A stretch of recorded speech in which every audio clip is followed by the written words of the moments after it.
A letter to God. ये lesson G L Fuentes के द्वारा लिखा गया है। आइए शुरू करते हैं। लिखा हुआ है the house the only one in the entire valley set on the crest of a low hill. मतलब यह घर पूरी वैली में, पूरी घाटी में अकेला घर था।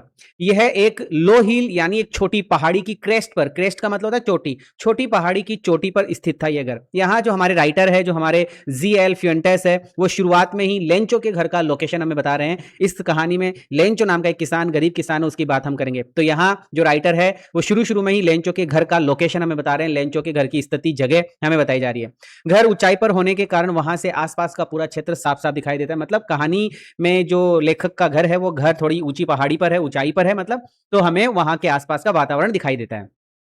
लिखा है फ्रॉम दिस हाइट, इसकी हाइट से वन कुड सी, कोई भी बंदा, the river, the field of ripe corn dotted with the flowers that always promised a good harvest. मतलब क्या लिखा हुआ है कि उस ऊंचाई से भैया क्या क्या दिखाई दे रही है? उस ऊंचाई से नदी और राइप कॉर्न, राइप कॉर्न का मतलब होता है पूरी तरह से पकी हुई मकई के खेत हमें दिखाई देते हैं। साथ ही साथ खेतों में जगह जगह फूल खिले हुए थे, वो फूल, वो फ्लावर्स हमें दिखाई देते हैं। डॉटेड विद फ्लावर्स, यहां पे लिखा हुआ आ रहा है डॉटेड विद फ्लावर्स, तो डॉटेड विद फ्लावर्स का मतलब होता है फूल पूरे खेत में बिखरे हुए थे। इस तरीके का हमें वातावरण दिखाई दे रहा है।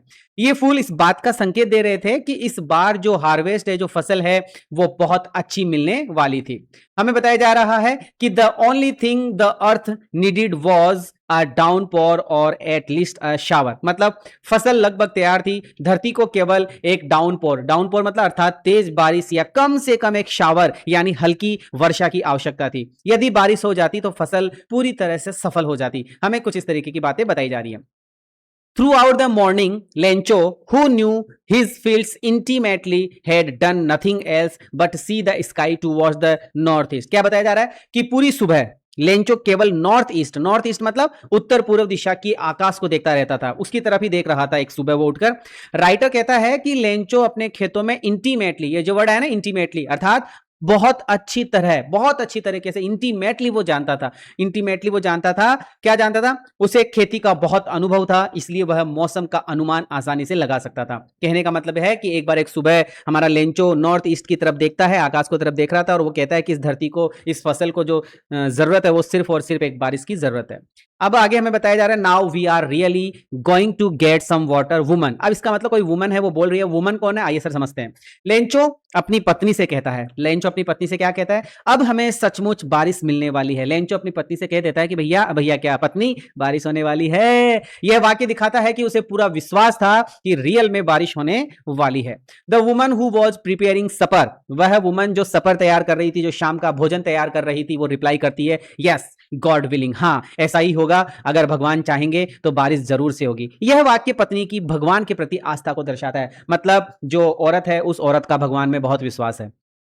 हमें बताया जा रहा है आगे की तरफ कि द ओल्डर बॉयज, इसका मतलब बड़े लड़के, were working in the field while the smaller ones were playing near the house until the woman call to them all come for dinner, come for dinner. आइए सर समझते हैं English में जो लिखा हुआ था उसको, कि सर बड़े लड़के जो थे वो खेत में काम कर रहे थे, जबकि जो छोटे बच्चे थे वो घर के आसपास में खेल रहे थे। फिर भी माँ ने सबको आवाज लगाई और आवाज लगाकर बोला आओ खाना खा लो। यह एक साधारण किसान परिवार के दैनिक जीवन का चित्र प्रस्तुत करता है। ये सारी बातें हमें साधारण जो दैनिक दिनचर्या होती है किसान की, वो हमें दिखाई देती है इन वाक्यों के माध्यम से।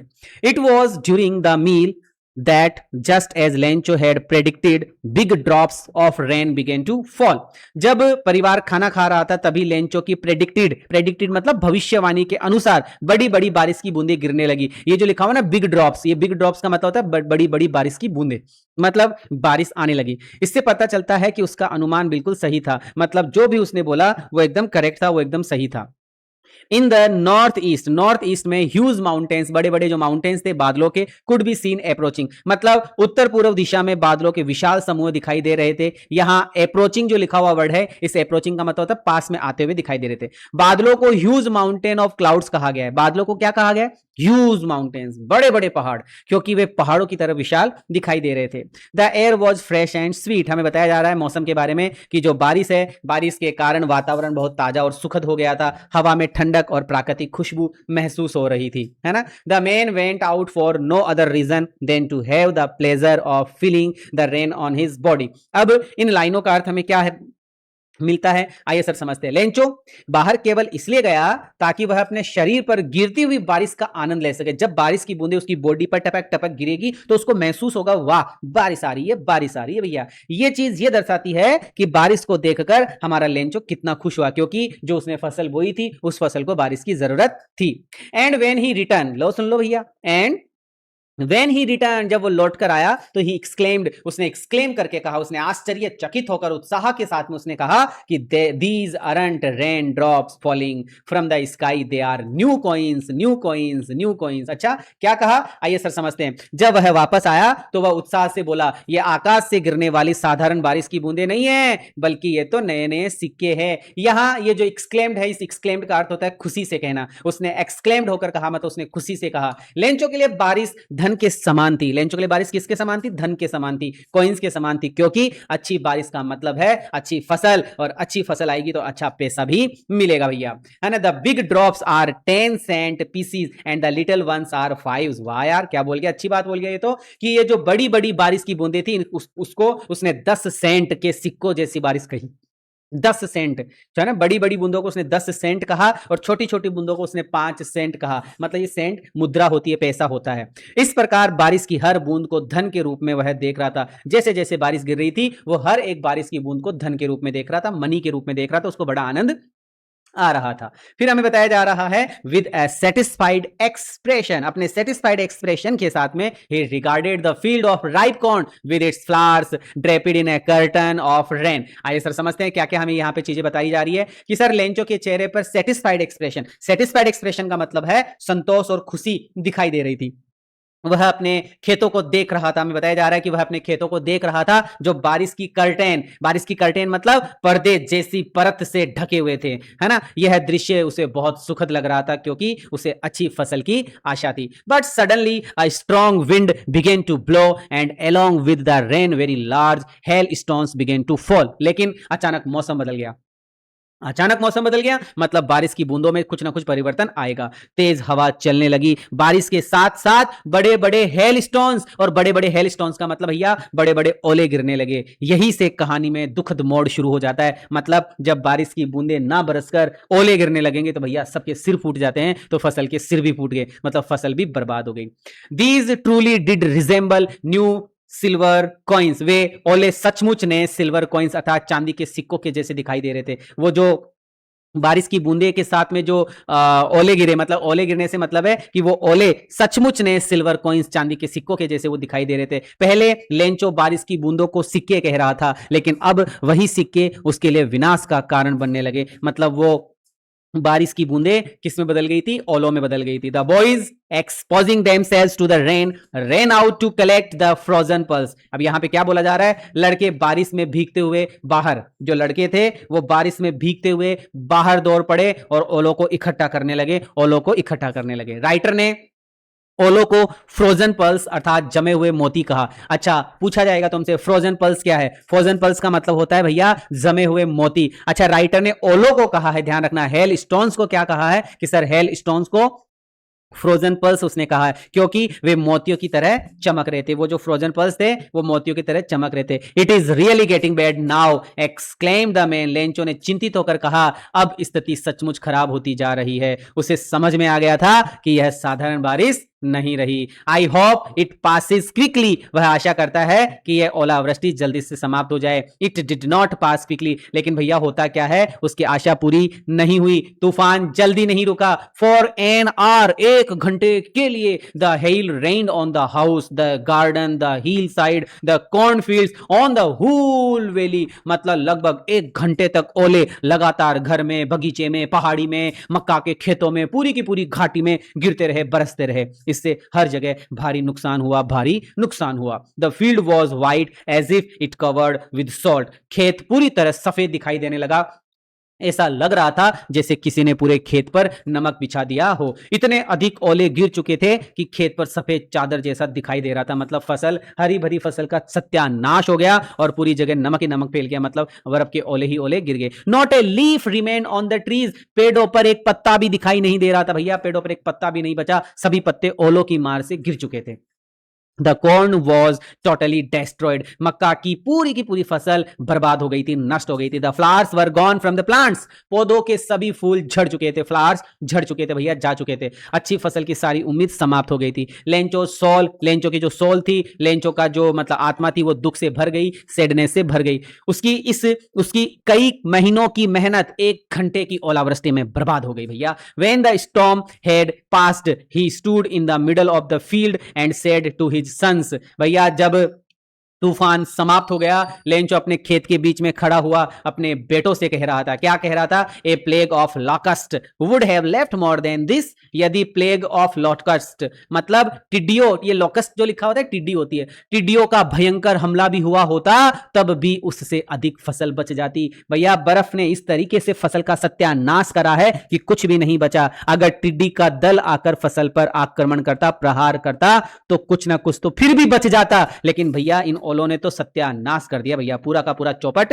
कर दिया, पूरा का पूरा बर्बाद कर दिया। यह वाक्य उसके गहरे दुख और निराशा को दर्शाता है। The hell has left nothing, लेकिन इस ओलावृष्टि ने तो कुछ भी नहीं छोड़ा, अर्थात पूरी फसल पूरी तरह नष्ट हो चुकी थी और परिवार के सामने भूख तथा आर्थिक संकट खड़ा हो गया था। This year we will have to no corn, have no corn. Lencho दुखी होकर कहता है कि भैया इस वर्ष हमारे पास में कोई कॉर्न, कोई मक्का की फसल नहीं होगी।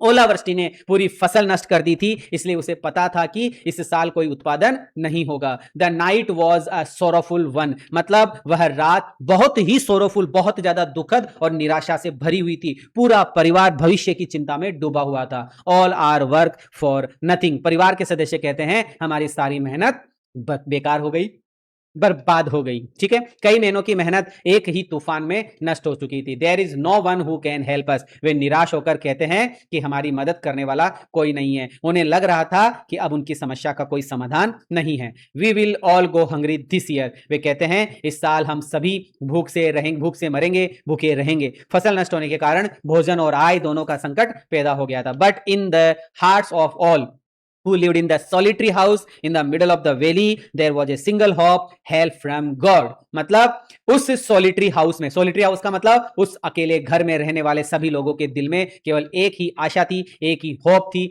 God's help, God's help, God's help। भगवान की सहायता, भगवान की सहायता, भगवान की सहायता। जब इंसान की सारी उम्मीदें खत्म हो जाती है ना, तो सिर्फ भगवान पर भरोसा बचता है, भगवान पर भरोसा करना भी चाहिए। Don't be so upset even though this seems like a total loss, remember no one dies of hunger. किसी ने परिवार को ढाढ़स बताते हुए कहा, परिवार को हिम्मत बांधते हुए कहा, इतना परेशान मत हो, भले ही यह पूरी तरह नुकसान लगता है, लेकिन याद रखो कि कोई भी भूख से नहीं मरता है। यह बात उन्हें सांत्वना देने के लिए कही गई थी।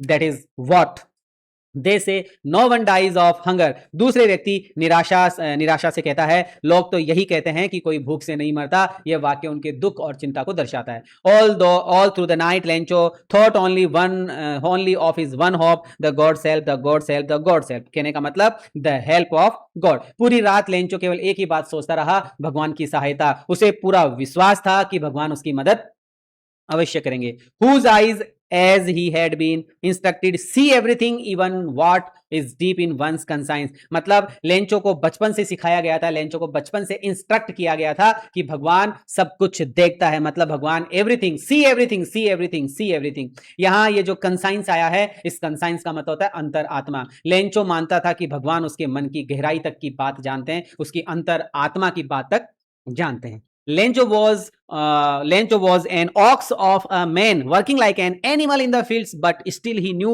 how to write। वाह यार, क्या गजब बात लिखी है इसने। यहां राइटर कहता है कि लेंचो एक ऑक्स अर्थात एक बेल जैसा मेहनती व्यक्ति था। भैया ऑक्स जैसा था, बेल जैसा था, मेहनती व्यक्ति था। वह खेतों में जानवरों की तरह कठिन परिश्रम करता था, कठिन मेहनत करता था, लेकिन इसके साथ साथ वह पढ़ा लिखा भी था भैया, और लिखना भी जानता था, है ना, वह लिखना भी जानता था। The following Sunday at daybreak he began to write a letter। अगले रविवार डे ब्रेक के समय, डे ब्रेक मतलब मॉर्निंग के समय, सूर्योदय के समय लेंचो ने एक पत्र लिखना शुरू किया। which he himself would carry to town and place in the mail. उसने सोचा कि वह स्वयं इस पत्र को शहर ले जाकर डाक में डालेगा. It was nothing less than a letter to God. यह कोई साधारण पत्र नहीं था भैया. It was nothing less than a letter to God. यह सीधे भगवान को लिखा गया एक पत्र था. यही इस कहानी का सबसे महत्वपूर्ण और रोचक भाग है. God, he wrote, वो लिखता है, God, if you do not help me, my family and I will go hungry this year. Lencho लिखता है, लेंचो ने लिखा, हे भगवान, यदि आप मेरी सहायता नहीं करेंगे ना, तो मैं और मेरा परिवार इस वर्ष तो भूख से मर ही जाएगा. यह वाक्य भगवान पर अटूट विश्वास दिखाता है. I need 100 pesos in order to sow my field again. 100 pesos, है ना. मुझे 100 pesos, 100 peso, जो उस देश की मुद्रा थी, जो जहां का भी ये पार्ट है, उस देश की मुद्रा पेसोस थी. मुझे 100 pesos चाहिए ताकि मैं अपने खेत में फिर से बीज बो सकूं. यहां जो सो आया है ना, इस सो का अर्थ होता है बीज बोना. And to live until the crop comes because the hail storm. और नई फसल आने तक अपने परिवार का पालन पोषण भी कर सकूं, क्योंकि ओलावृष्टि ने सब कुछ बर्बाद कर दिया, सब कुछ नष्ट कर दिया है. He wrote to gods on the envelope. उसने लिफाफे पर पता लिखा, टू गॉड अर्थात भगवान के नाम उसने पत्र लिखा. Put the letter inside and still trouble went to town. पत्र लिखकर, पत्र लिफाफे में रखकर वह चिंता में डूबा हुआ शहर चला गया. यहां जो ट्रबल का अर्थ आया है वो है परेशानी और चिंतित होना, परेशान और चिंतित होना. At the post office he placed a stamp on the letter and dropped it into the mail box. डाकघर पहुंचकर उसने पत्र पर टिकट लगाया और उसे मेल बॉक्स में डाल दिया. उसका विश्वास इतना मजबूत था कि उसे जरा भी संदेह नहीं था कि पत्र भगवान तक पहुंच भी जाएगा या नहीं पहुंचेगा, लेकिन उसको तो यही विश्वास था, पहुंचेगा भैया, पहुंचेगा. One of the employees showed him the letter to God. डाकघर का एक कर्मचारी जो डाकिया भी था, डाकघर का एक कर्मचारी था जो डाकिया था, पत्र को देखकर हंस पड़ा और उसे अपने अधिकारी को दिखाया. उसने अपने अधिकारी मतलब पोस्ट मास्टर को दिखाएगा. उसे यह बात बहुत अजीब लगी कि किसी ने भगवान को पत्र लिखा है. Never in his career as a postman had he known that address. अपने पूरे करियर में, करियर मतलब नौकरी के जीवन काल में उसने ऐसा पता कभी नहीं देखा था. किसी को पत्र पर टू गॉड लिखा होना उसके लिए बिल्कुल नया अनुभव था भैया. ठीक है. The post master A fat amiable fellow also broke out laughing. Post master जो कि एक एमिएबल, अच्छा एमिएबल का मतलब होता है मिलनसार व्यक्ति. पोस्ट मास्टर जो कि एक मिलनसार और अच्छे स्वभाव वाला व्यक्ति था, वह भी हंस पड़ा, उसको भी हंसी आ गई. But almost immediately he turned serious. लेकिन कुछ ही क्षणों के बाद वह गंभीर हो गया. उसे लेंचो की आस्था का एहसास हुआ. What faith? I wish I had the faith of the man who wrote this letter. मतलब वह बोला, क्या अद्भुत विश्वास है यार, काश मेरे अंदर भी ऐसा व्यक्ति जैसा विश्वास, ऐसे मेरे अंदर भी इस व्यक्ति जैसा विश्वास होता. यह वाक्य लेंचो की गहरी आस्था को दर्शाता है. Starting up correspondence with God. Post master आश्चर्य से कहता है, भगवान के साथ पत्राचार शुरू कर दिया है. यह यहां जो ये कॉरेस्पॉन्डेंस लिखा हुआ आ रहा है, कॉरेस्पॉन्डेंस विद गॉड, जिसमें कॉरेस्पॉन्डेंस जो अर्थ है इसका मतलब होता है पत्रों के माध्यम से बातचीत. ठीक है. So in order not to shake the writer's faith in God, the post master came up with an idea. Post master नहीं चाहता था कि लेंचो का भगवान पर से विश्वास हटे, इसलिए उसने एक योजना बनाई. उसने आंसर द लेटर, उसने निश्चय किया कि वो उस पत्र का जवाब देगा. But when he opened it, लेकिन जब उसने पत्र को खोला तो क्या होता है, लेकिन जब उसने पत्र को खोला तो उसे समझ आया कि केवल उत्तर लिखना ही पर्याप्त नहीं होगा. He needed something more than goodwill, ink and paper. उसे केवल अच्छी भावना, शाही और कागज से अधिक कुछ और भी चाहिए था. लेंचो ने पैसे मांगे थे. लेंचो ने क्या मांगे थे भैया? पैसों मांगे थे. But he stuck to his resolution. फिर भी पोस्ट मास्टर अपने निर्णय पर कायम रहा. यहां जो रिसोल्यूशन नामक जो शब्द आपको दिखाई दे रहा है, इसका मतलब होता है डिटर्मिनेशन, मतलब दृढ़ निश्चय. रिसोल्यूशन का मतलब दृढ़ निश्चय. He asked for money from his employees. उसने अपने एम्प्लॉइज से क्या मांगी? उसने अपने एम्प्लॉइज से पैसों की मांग की. He himself gave part of his salary. उसने भी अपनी सैलरी का कुछ हिस्सा उसने उसके अंदर दिया. And several friends of his were obliged to give something for an act of charity. उसने अपने मित्रों से भी मदद मांगी. यहां चैरिटी का अर्थ है दान या परोपकार. It was impossible for him to gather together the 100 pesos. बहुत प्रयास करने के बाद भी वह पूरे 100 पैसों इकट्ठा नहीं कर सका.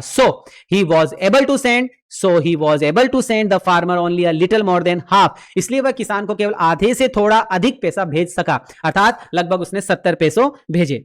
He put the money in an envelope addressed to Lencho. उसने पैसे एक लिफाफे में रखे और उस पर लेंचो का पता लिख दिया. And with it a letter containing only a single word. As signature God. उस पत्र में केवल एक शब्द उसने लिखा और वो शब्द था गॉड। यही हस्ताक्षर था। पोस्टमास्टर चाहता था कि लेंचो को लगे कि यह सहायता सचमुच भगवान के द्वारा ही भेजी गई थी। The following Sunday Lencho came a bit earlier than usual to ask if there was a letter for him. ठीक है, मतलब अगले रविवार, याद रखना रविवार, अगले रविवार लेंचो सामान्य दिनों से थोड़ा जल्दी डाकघर पहुंचा। उसे पूरा विश्वास था कि भगवान उसके पत्र का उत्तर अवश्य देंगे, इसलिए वह उत्सुकता से पूछता है कि उसके लिए कोई पत्र आया है या नहीं। It was the postman himself who handed the letter to him while the postmaster experiencing the contentment of a man who has performed a good deed looked on from his office। अब ये क्या लिखा हुआ है, आइए sir समझते हैं। डाकिया स्वयं लेंचो को वह पत्र देता है, मतलब जो पोस्टमैन था वो पोस्टमैन खुद लेंचो को पत्र देता है। दूसरी ओर पोस्ट मास्टर अपने ऑफिस से यह दृश्य देख रहा था। जो पोस्ट मास्टर था वो यह दृश्य देख रहा था। यहां जो कंटेंटमेंट आया है ना, ये कंटेंटमेंट क्या है भैया, ये जो कंटेंटमेंट है, इस कंटेंटमेंट का मतलब होता है थोड़ा सा संतोष। कंटेंटमेंट का मतलब क्या होता है, संतोष होता है यहां। और गुड डीड, ये जो गुड डीड लिखा हुआ आप लोगों को दिखाई दे रहा है, तो इस गुड डीड का मतलब होता है अच्छा कार्य। ठीक है, गुड डीड मतलब क्या हो गया, अच्छा कार्य। पोस्ट मास्टर के मन में संतोष था क्योंकि उसने एक जरूरतमंद व्यक्ति की सहायता की थी और उसने भगवान पर विश्वास को बनाए रखा था। Lencho showed not the slightest surprise on seeing the money. भैया ये लो, लेंचो का विश्वास देखना इस लाइन में। लेंचो ने लिफाफे में पैसे देखे तो उसे बिल्कुल भी आश्चर्य नहीं हुआ। स्लाइटेस्ट सरप्राइज, स्लाइटेस्ट सरप्राइज का मतलब था जरा सा भी आश्चर्य, जरा सा भी आश्चर्य, स्लाइटेस्ट सरप्राइज। उसे पूरा विश्वास था कि भगवान उसकी सहायता अवश्य करेंगे। सच was his confidence but he became angry when he counted the money. Lencho का विश्वास इतना गहरा था कि उसे कि पैसे मिलने पर वह खुश या हैरान नहीं हुआ, लेकिन जब उसने पैसे गिने तो उसको क्रोध भी आया, है ना, क्योंकि जितनी राशि उसको चाहिए थी उतनी राशि उसको मिली नहीं थी। God could not have made a mistake nor could he have denied Lencho what he had request. देखो इस लाइन पर भी भगवान का विश्वास दिखाया गया है। लेंचो सोचता है कि भगवान कभी गलती नहीं कर सकते, भगवान तो मिस्टेक कभी कर ही नहीं सकते, और भगवान उसकी मांगी हुई राशि देने से इनकार भी नहीं कर सकते। उसका विश्वास इतना मजबूत था कि उसे लगा कि उसको लगा कमी भगवान की तरफ से तो हो ही नहीं सकती। ठीक है, immediately Lencho went up to the window to ask for paper and ink. तुरंत लेंचो खिड़की पर गया, पेपर और इंक अर्थात कागज और शाई मांगी। वह भगवान को दूसरा पत्र लिखने का निर्णय ले चुका था, है ना, भगवान को दूसरा पत्र लिखने का वो जो निर्णय था पेपर और इंक लेकर वो कर चुका था। फिर हमें बताया जा रहा है वह भगवान को दूसरा पत्र लिखने का निर्णय ले चुका था। On the public writing table he started to write. डाक घर में रखी पब्लिक राइटिंग टेबल पर बैठकर उसने पत्र लिखना शुरू किया। With much wrinkling of his brow caused by the effort he had to make to express his ideas.